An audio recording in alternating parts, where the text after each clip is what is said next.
नमस्कार मित्रांनो, welcome to MPSC point. मित्रांनो, 16 जून 2024 रोजी तुमची MPSC combine group B and group C non gazetted preliminary examination आहे. तर या दिवशी तुमची एक्झाम होणार आहे, तर त्यासाठी तुम्हाला आत्तापासूनच प्लॅनिंग करावं लागणार आहे. या व्हिडिओमध्ये आपण याच परीक्षेसाठी तुमचं प्लॅनिंग कशा प्रकारे असायला हवं हे बघणार आहोत. बघा, मी खूप सारे टॉपर्सशी संपर्क करण्याचा प्रयत्न केला, पण त्यांचा एवढा खास रिस्पॉन्स आला नाही स्ट्रॅटेजीबाबत किंवा प्लॅनिंगबाबतच्या व्हिडिओला.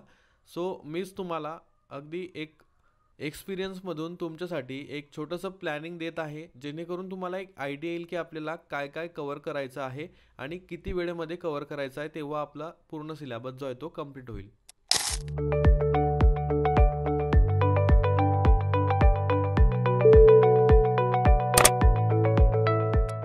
मित्रांनो, जर तुम्ही आजपासून लक्षात घेतलं तर तुम्हाला एकूण 5 महिने प्रिपरेशनसाठी मिळत आहेत. तर त्या 5 महिन्यांचा पुरेपूर वापर तुम्हाला कसा करता येईल हे या व्हिडिओच्या माध्यमातून समजेल.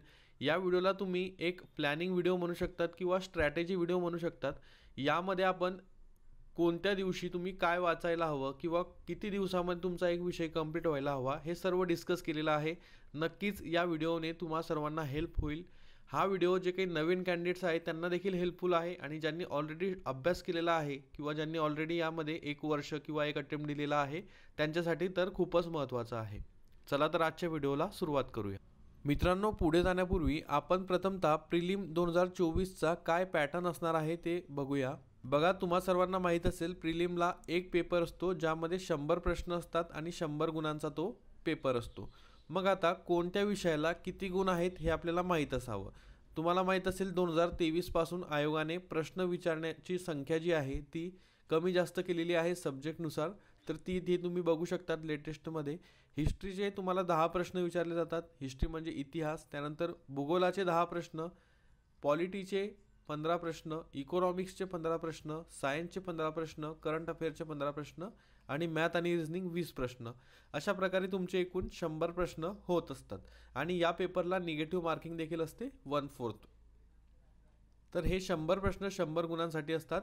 यामध्ये तुम्हाला फक्त हिस्ट्री आणि जिओग्राफी जे विषय आहेत ते 10-10 गुणांना केलेले आहेत. इतर सर्व विषय 15 गुणांना आहे आणि गणित आणि बुद्धिमत्ता 20 गुणांना आहे. बघा, जर तुम्ही परीक्षेसाठी राहिलेला कालावधी विचारात घेतला तर 15 जानेवारी ते 15 जून यामध्ये टोटल 5 महिन्यांचा कालावधी तुम्हाला मिळणार आहे. आणि या 5 महिन्यामध्ये तुम्हाला संपूर्ण प्रिलिम्सवरच फोकस करायचा आहे.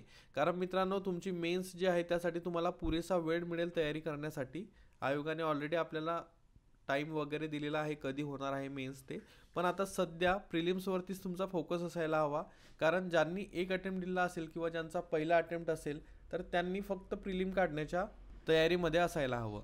बघा, आता इथे काही मी टॉपिक्स किंवा पॉईंट्स दिलेले आहे आपल्या या ॲनालिसिसमध्ये किंवा तुमच्या या प्लॅनिंगमध्ये.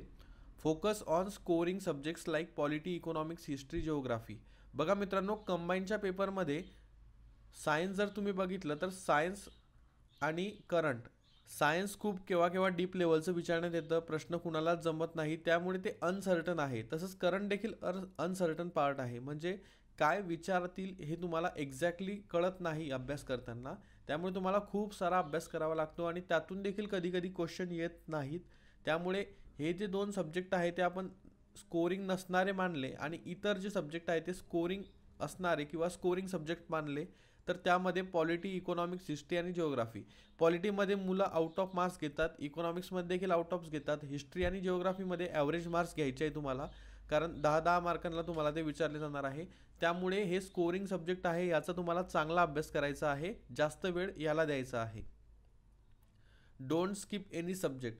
म्हणजे आता सायन्स तुमचं थोडं नॉन कन्व्हेन्शनल किंवा अनसर्टन आहे, त्यामुळे ते स्किप करून टाकायचं असं करायचं नाही. स्किप जर केलं आणि सोपं जर विचारलं तर तुम्ही तिथूनच कॉम्पिटिशनमधून बाहेर होता. त्यानंतर ॲनालाइज PYQ.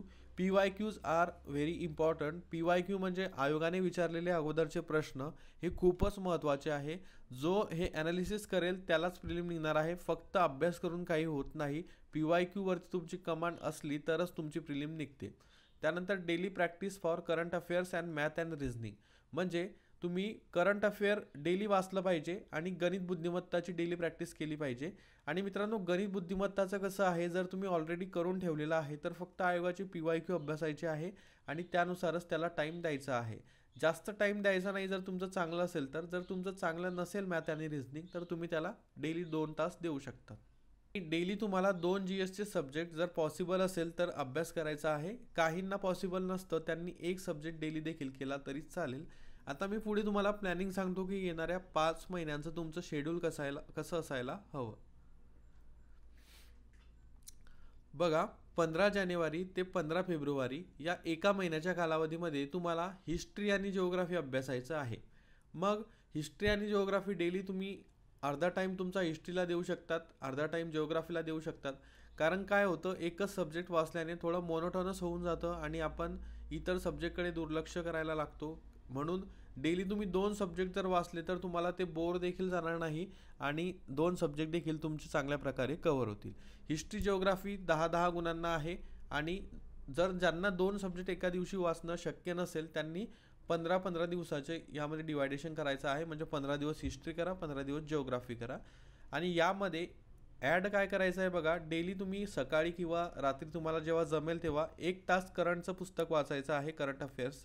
आणि जर तुमचं मॅथ रिझनिंग चांगलं नसेल तर 2 तास मॅथ रिझनिंगची प्रॅक्टिस करायची दुपारी, किंवा चांगलं असेल तर मग तुम्ही 1 तास किंवा तुमच्या वेळेनुसार ते करू शकता. तर तुम्ही म्हणाल एका महिन्यामध्ये हे सब्जेक्ट कसे कव्हर होतील. बघा, आता मी असं अज्युम करतो आहे की तुम्ही काहीतरी पार्श्वभूमी तुम्हाला आहे अभ्यासाची. जर अभ्यासाची पार्श्वभूमी असेल, तुम्ही कुठेतरी अगोदर वाचलं असेल तर तुमचे एक सब्जेक्ट कव्हर होतील. आणि असंही जर डेडिकेशनने केलं, तुम्ही प्रॅक्टिस केली किंवा वाचण्याचा प्रयत्न केला डेली, तर नक्कीच तुमचे हे एका महिन्यामध्ये कव्हर होऊ शकतं. फक्त हाच 1 महिना मिळेल का? नाही. यासाठी रिव्हिजनला तुम्हाला पुढे मी वेळ अलॉट केलेला आहे, तेव्हा तुमची रिव्हिजन देखील होणार आहे. हे झालं 1 महिन्याचं. त्यानंतर पुढचा महिना जो असेल म्हणजे 15 फेब्रुवारी ते 15 मार्च, यामध्ये तुम्हाला पॉलिटी आणि इकॉनॉमिक्स करायचं आहे.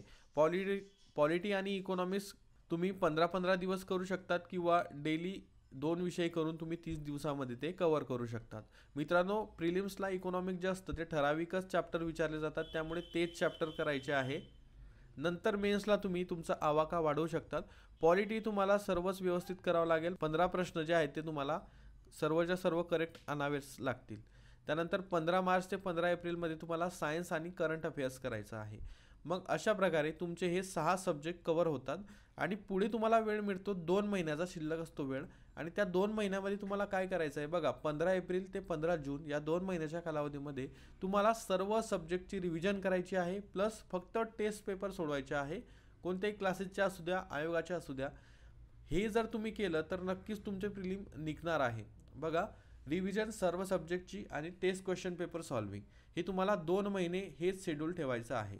प्रत्येक सब्जेक्ट तुम्ही 7-7 दिवस करू शकतात आणि 7-7 दिवस जर केला तर तुमचे सर्व सब्जेक्ट कव्हर होतात. आणि तुम्ही डेली किंवा अल्टरनेट डेला एक टेस्ट सोडवू शकतात. टेलिग्रामला खूप साऱ्या टेस्ट फ्रीमध्ये अवेलेबल असतात, त्या सोडवा, किंवा काही पेड टेस्ट तुम्ही जर घेऊ शकाल तर त्या देखील घ्या, जेणेकरून तुम्हाला खूप सारी प्रॅक्टिस करता येईल. बघा, आता हे जे आहे ते एक रफ प्लॅनिंग मी दिलेलं आहे की या महिन्यामध्ये हे सब्जेक्ट, दुसऱ्या महिन्यामध्ये ते सब्जेक्ट. पण तुम्हाला काय करायचं आहे की तुम्ही समजा 1 महिना जर हिस्ट्री वाचणार असाल तर हिस्ट्रीचे एका महिन्यामध्ये तुम्हाला कोणतं पुस्तक वाचायचं आहे व त्या पुस्तकाचा कोणता भाग या दिवशी कव्हर करायचा आहे, पुढच्या दिवशी काय वाचायचं आहे, हे सर्व रफ किंवा एक प्लॅनिंग तुमचं असायला हवं. आणि ईच डे तुमचा प्लॅन असायला हवा, ईच टॉपिक तुमचा कधी होणार आहे ते प्लॅन असायला हवं. आणि मी असं नाही म्हणणार की तुम्ही हे शेड्यूल जे आहे ते जसं त्या तसं फॉलो करा. बघा, काहींनी पॉलिटी ऑलरेडी चांगलं केलेलं असतं, मग त्यांनी पॉलिटीचा वेळ जो आहे तो इतर सब्जेक्टला द्यायचा आहे. मग अशामुळे काय होईल बघा, तुमचा ऑलरेडी केलेला प्रिव्हियस अभ्यास आहे त्यानुसार तुमचा अभ्यास होईल आणि तुम्ही या टाइम टेबलमध्ये according to your previous studies change करू शकतात. कारण मी जे सांगेल तेच तुमच्यासाठी वर्क होईल असं नाही, तुम्हाला तुमची स्ट्रॅटेजी आखावी लागेल. ज्यांना काहीच मार्ग नाही आहे किंवा ज्यांनी नुकताच अभ्यास सुरू केलेला आहे त्यांनी हे ॲज इट इज फॉलो केलं तरी त्यांना नक्कीच फायदा होणार आहे. मेन्सचा सध्या विचार करू नका, मेन्ससाठी पुरेसा वेळ आहे. तुम्हाला फक्त प्रिलिम काढायची आहे आणि प्रिलिम काढण्यासाठी तुम्हाला हे 5 महिने डेडिकेटली द्यावे लागतील. आपण टॉपर स्टॉक अरेंज करूया, फक्त आपल्याला टॉपरने रिस्पॉन्स तेवढा चांगला दिलेला पाहिजे, तेव्हा आपण टॉपर स्टॉक नक्की अनाऊन्स करूया आणि त्यामध्ये कोणता विषय कसा अभ्यासायचा वगैरे हे आपण डिस्कस करूया. मित्रांनो, बुक लिस्ट वगैरे मी ऑलरेडी चॅनलवर दिलेली आहे, त्यामुळे त्याबद्दल कमेंट करू नका.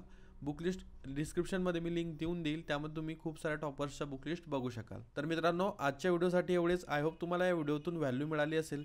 नक्कीच व्हॅल्यू मिळाली असेल तर व्हिडिओला तुम्ही लाईक करू शकता. आजच्या व्हिडिओसाठी एवढेच. भेटूया पुढच्या व्हिडिओमध्ये. Thank you for watching.